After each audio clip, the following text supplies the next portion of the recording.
Oh, oh, the tongue.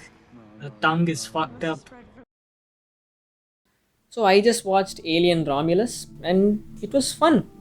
It was a mediocre movie, though it could have been something really amazing with just a few tweaks. I feel like the biggest issue with this movie is that it didn't decide on the genre it wanted to be, and it didn't handle the tone as well as a result. I mean, there were a couple of other small issues as well, but I feel like those were the biggest issues, especially for a movie of this nature. Anyway, that being said, there are definitely some really great moments of quality and definitely a lot of things worth praising. And one of those things was the world. This is my favorite thing about the movie, and broadly, I guess, many of the movies in this franchise. The ambience and the world building were really amazing. I love this world as it's been presented across the movies. The dominance of the Valiant Corporation and the dystopian feel of it all is so rich. I feel like the Facehugger and Xenomorph are perfect creatures for this world, especially because of the feeling that they evoke when you look at them. Also, the lighting and cinematography really helped present the world as well. I didn't really care about the characters too much in this. However, I don't think it's really important to care about the characters that deeply in a movie like Alien Romulus. You just need them to make sense and feel like real people. However, that changes if it's a movie like Aliens. It's really nice to have someone to root for in an action adventure movie like that. This movie in particular is a lot closer to Alien than Aliens, so it's okay that I don't cry when the characters die, right? That being said, despite that fact, some of the characters were truly atrocious. This guy in particular is a shit character.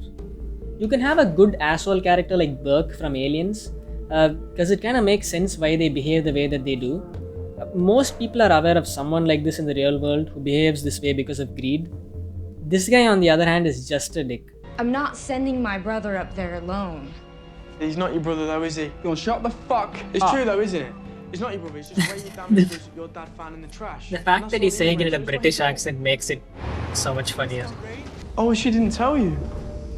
Yeah, so no Wayland's Utani system, so... No fake people allowed. But this guy is a total idiot there. He's like an actual bad character. You can have a good asshole character. He is acting like an actual buffoon. So they come up with some reason for why he hates robots. He stays out my way. Why is he being such a dick to him? Because of what happened to his mom? Honestly, it just makes me hate the character more. I would have preferred it if he was just like some kind of insecure person who needed to make fun of the robot to feel better about himself. But the fact that they tried to give some kind of tragic backstory made it feel so cliche to the point that he didn't even feel like a real person. I didn't care about the end goal of the protagonist in this. I mean, I'm definitely invested in this world and would definitely love to see a movie about a planet colonization mission, but I just didn't care about her making it there. I was, however, really intrigued by the android character. The performance was really good, and I was just so intrigued by what he was really thinking. Does he really feel emotion, or is he simply programmed to behave in a way that makes it seem that way? Is his whole personality based on the chip in his head? Oh god, the new android is gonna be a total asshole, isn't he? I guess you could interpret this as there being no character, but because of the broader context of the universe and the fact that we know that droids can develop emotion and a personality, I think it's definitely more likely that the movie is trying to hint that something is going on. Anyway, I'm gonna take some time to explain why I think this movie is confused about what genre it wants to be. It tries to balance horror and action, and it doesn't really work as well. Many of the visuals are perfect for a horror setting. The alien and facehugger effects were really good and really realistic, and a lot of them got a lot of gross reactions out of me. Ooh. Oh god. Imagine being in a room and seeing that fall down. God, you would not be able to do anything. It'd be so terrifying to take a single step. Some of the visuals were very scary in that incredibly creepy, crawly way. Oh. Of course, the xenomorph is not as scary as the facehugger. I have to say, the facehugger is one of the best movie creatures. All it took was a scene of one crawling down a hole to make me terrified. Oh god, no. Oh fuck, that's terrifying.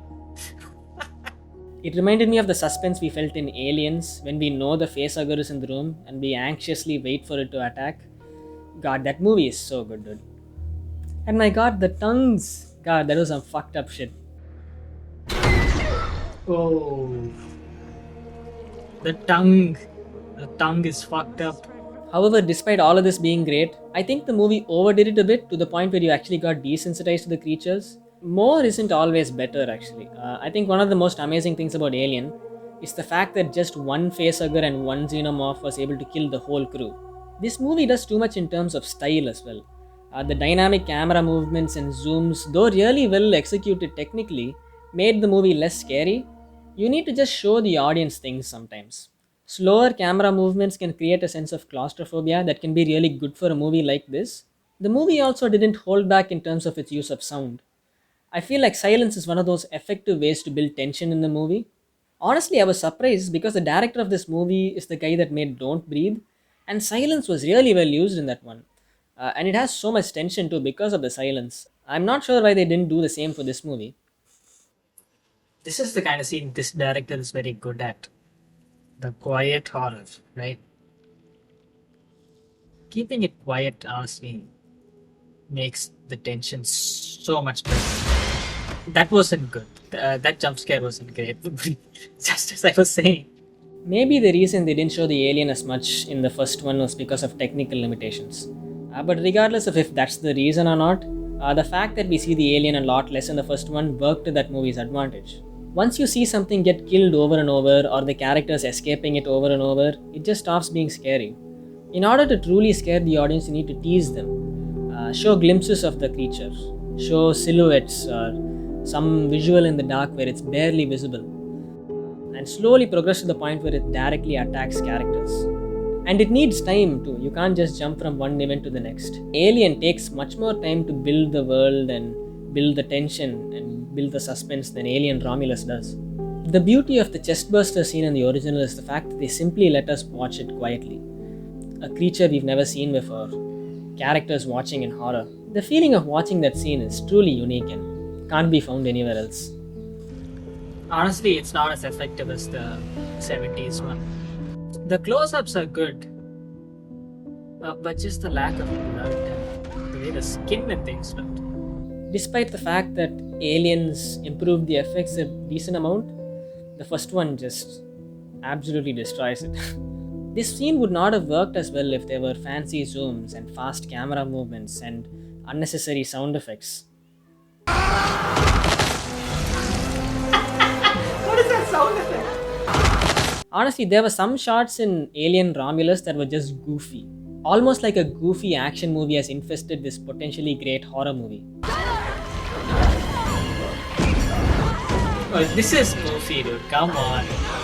Like, why is the facehugger just playing games instead of jumping at his face? That's silly. What do you mean? What is it? Something in the water. You can't achieve the tone of an action movie like Aliens and the tone of a horror movie like Alien at the same time. You need to kind of pick one. Seeing a whole gaggle of aliens or facehuggers at once being shot or the characters escaping them so easily makes them feel like much less of a threat. And that was more acceptable in Aliens because that was the tone that they were going for. It was a fun action movie. This movie, in my opinion, is closer to Alien, and I think that's what they should have gone for.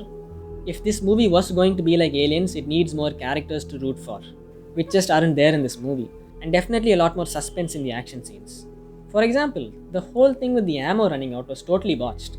We kept seeing that gun at like one point of ammo for so much time, which made it seem like it had like infinite bullets. In fact, I don't think she ever runs out. Get away from her. You bitch.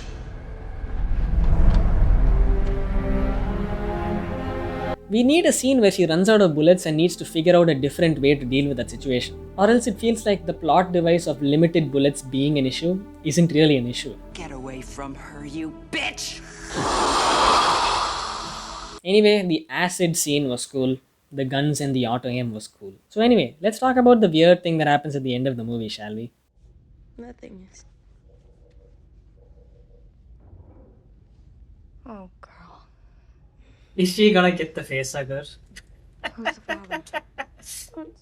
Oh god, that'd be fucked up. Dude, you have no idea. Sorry, just talking to past me for a second. Anyway, this creature and whatever happened there could have been something really cool, For example, a scene where the girl noticed there was goo coming out of her breasts was truly horrifying because it implies that this guy is going to come and suckle on her. The thought of this was absolutely terrifying to me. Honestly, if that was what the creature was trying to do, regardless of whether if it happened or if the android saved her, it would have been absolutely terrifying to me. But it just wanted to eat her, I guess. Before we found out he just wanted to eat her, there was one shot in particular that was absolutely terrifying.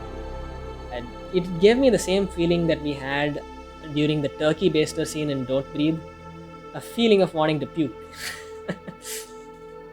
Overall, I guess you could say this movie is entertaining enough.